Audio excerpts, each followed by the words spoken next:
Mazda speed might have disappeared, but what hasn't is a turbo Mazda 3 hatch. This is Automotive Anonymous, and today we're reviewing a 2023 Mazda 3 hatch Turbo Premium Plus. That means it's the top trim level of the 7 various trim levels for this year sold in North America. It's in polymetal gray metallic, has red leather interior, and I borrowed it from Goody Mazda in Southern Idaho.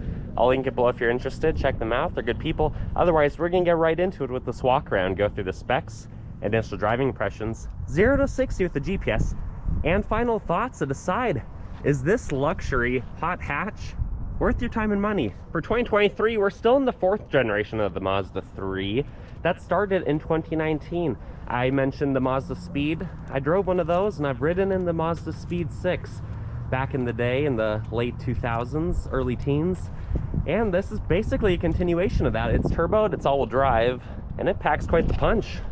A base starts at about $23,000. This is about as expensive as you can get the Model 3. After destination, it's about $37,000 with some of the options that it has, such as wireless charging and the cargo mats.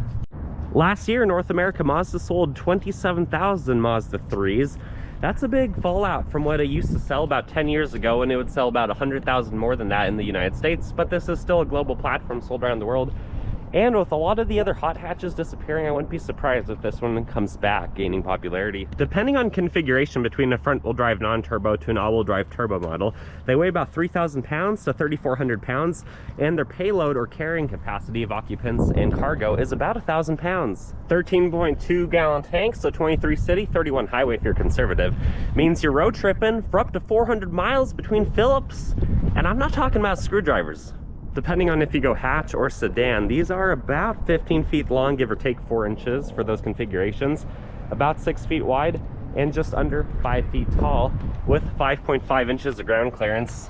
These feel very sporty to drive, as you'll see in our driving impressions. Both a 9-foot wheelbase. It does a full circle in 35 feet, which is actually pretty agile for this platform. Being the Turbo Premium Plus, you get a lot of cool features. You get the black lip on the front, black rims, black side mirrors. You just get the chrome hockey stick shape around the bottom of the windows, and then the black spoiler on the back. If safety is a concern to you, as it should be, this is a top safety pick plus. Really bright LED headlights, parking sensors on the bumper front and rear. It has turn signals integrated, 360-degree camera, blind spot monitoring, heads-up display, adaptive cruise control, and a few other features making this a really safe vehicle. 215 4518s wrapped around those 18-inch black wheels look really good, but I think it's time to hop inside and see what else the Mazda 3 has to offer. If you've seen any of my other Carbon Edition reviews, this is gonna look pretty familiar. This is actually my first Mazda 3 review though, but it's not a Carbon Edition. Remember, it's a Premium Plus that's spec'd out to look like a Carbon Edition. So you have the red leather, Bose speakers, really nice grab handle, and a decent door pocket that extends pretty far back for all of your snacks and goodies. Nothing on the door sill. The floor mats are not yet installed. You have the hood release, a little bit of storage, memory seats, and then these are the options you get on this Premium Plus. Power red leather seats look fantastic, and then your eye is drawn up to that awesome moonroof. All right, time to start it up. Push button start, foot on the brake. Fires right up with that 2.5 liter turbo. The steering wheel is leather wrapped. It's really nice. It feels good. We have heated seats, heated steering wheel option, which work really well on Mazda's. Turn signal stock and lighting on the left. Windshield washer on the right. Armrest, really comfortable. Materials look good. The piano black is fantastic. We can go through our info display in the center. Pretty timeless gauges, I would say. I don't think the Mazdas are going to age too poorly like some of the other competition. The horn is decent. And we have the 10-inch display that's controlled by the scrolly dial. So you can go through your different options. You have Android Auto, Apple CarPlay, and then the shifter, you could go down to manual mode, bump it up and down that way, or you do have the paddle shifters on the back of the wheel. We have sport mode or off. Those are your two options.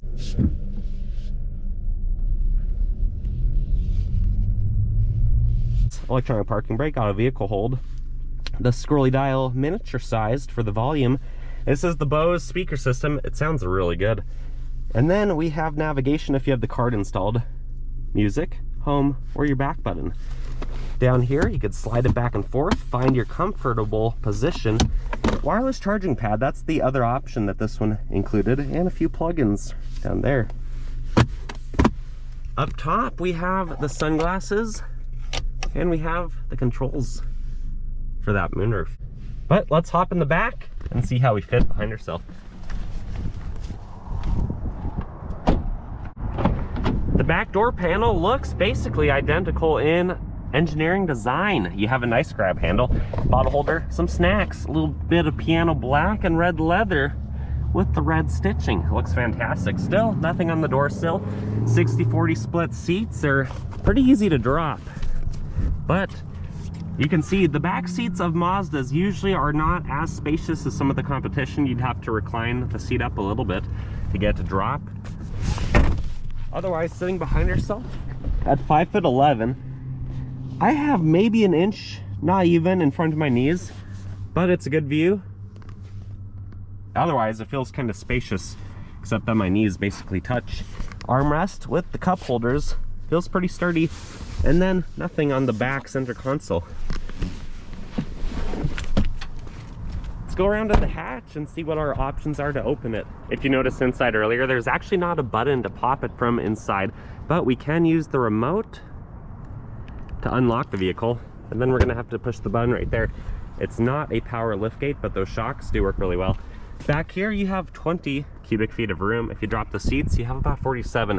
So it's actually pretty similar to the CX-30 that this platform is based off of. And then a temporary spare tire, the Bose subwoofer, your tools, and just enough room around the periphery of the tire to hide a small amount of stuff. Locking, or you could throw it back down. The back passenger side door panel looks basically identical. Really nice refined materials. This is where your backseat driver goes if you have it, because that's where your map pocket goes for Apple Maps, paper maps, you decide. Floor mat's not installed yet, and then the 40 split, again, drops easily. I have the seat reclined up a little bit more, so you can see it's not quite flat in how it lays down, but it does a pretty good job.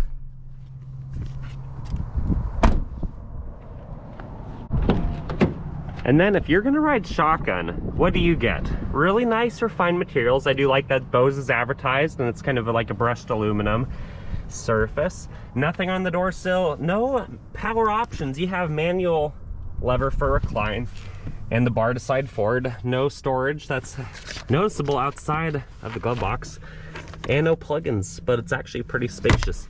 I did forget to mention, no plugins in front of those cup holders.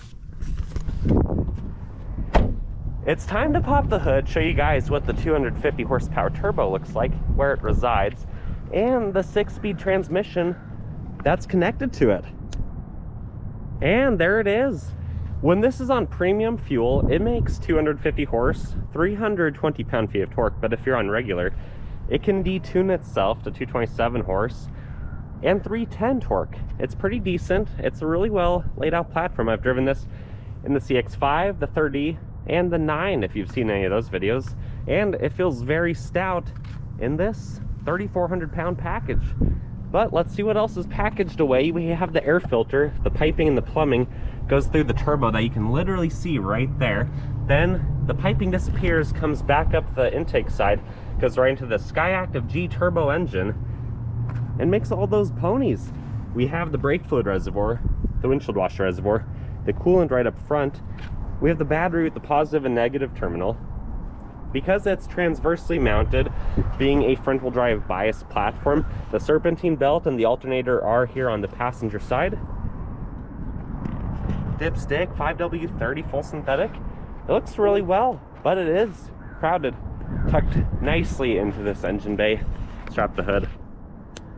And time for my favorite part. We're gonna take it on the road, see how it drives, and see how fast it is on GPS.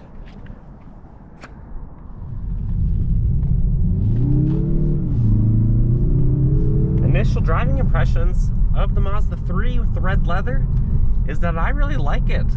It feels sporty, it sounds good. A few moments, I've almost thought I've heard the turbo spool. It's a good sounding engine in this setup.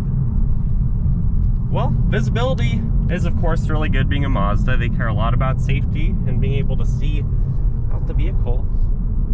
is beneficial in having good safety.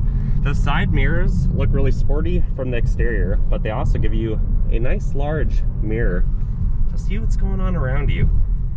Heads up display, if you guys can see that reflection on the windscreen, is really nice. The wheel feels really good in the hand. The armrest is very comfortable. Same thing with the center console. I like that everything is where it needs to be, and otherwise it's out of the way. You're not going to be bumping into your cups having them up there. It's rubber lined, so your phone's not going to be sliding around. It's honestly a really good setup. I know there's controversy over the scrolly dial, but I have it in my Mazda Miata, my 23, if you guys have seen that. And honestly, I really like it. I know a lot of people don't like these infotainment systems because they don't think they're as advanced as some of the competition. But you know what goes with being the most innovative and advanced? Is you go out of style, you go out of date, and you don't always age very well. So keep that in mind. Otherwise, this is a really cool platform. We'll do the true 0 to 60 soon, but just a light brake rev. You can feel the front lift, the rear sticks, and it's planted. It doesn't spin, it just connects and goes. The engine makes peak torque starting around 2,000 RPM, so it feels very stout. Peak horse comes on around 5,000, and it doesn't rev much higher than that. And it doesn't need to because it's a 4-cylinder. These are really good engines. Getting over 30 on the highway just cruising, I think is honestly pretty impressive for all that you get with this offering. The 9-foot wheelbase means you're pretty planted on the road, being about 5 feet or just under tall. It doesn't catch a lot of wind.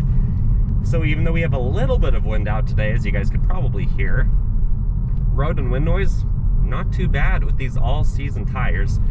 I haven't felt kicking up rocks and stuff like that like I often do every single time I get in a WRX. This is more of the street version of the hot hatch market, I would say. But it's all-wheel drive, you still have 5.5 inches of ground clearance, so it can do what it needs to do. The brakes are good. There's not really a sharp engagement point, just the more you push the pedal, the more it slows you down. Because you don't weigh a lot, it really doesn't take a lot of input to start slowing down the car.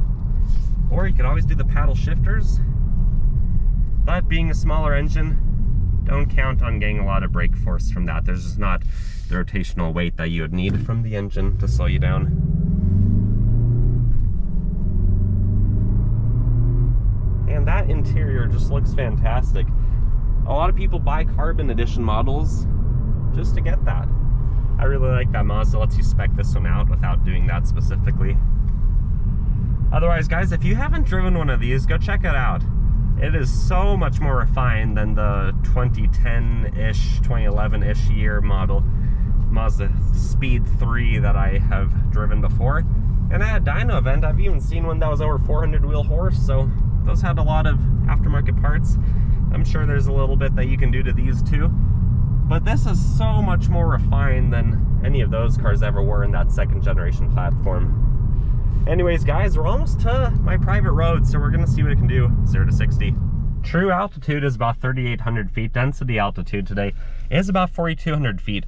So this vehicle, even though it's turboed, it's still down on power about 7%, so keep that in mind. I'll verbalize the true 0 to 60, and then the GPS graph I'll post after. Look at the bottom left corner. That shows without the foot of rollout. That's the way that the magazine rates this. And we're, of course, in sport mode. Traction controls off. Here's the brake rev. Revs over 2,700 RPM. Feels very punchy. And then moves a true 0 to 60 at 6.47. Remember, that's not how the magazine rates it. That's the true time. So I'm imagining it's probably about a 6.2, and I'm sure you could get this into the 5s with a few tries. And better weather. Let's get to our final thoughts. Final thoughts of the Mazda 3 Hatch Premium Plus Turbo is for about 37, 38 grand. It's actually a pretty stout platform. A lot of the other hot hatches have kind of disappeared, or they've turned into sedans. Even the Honda Civic is no longer a hatch for this current generation.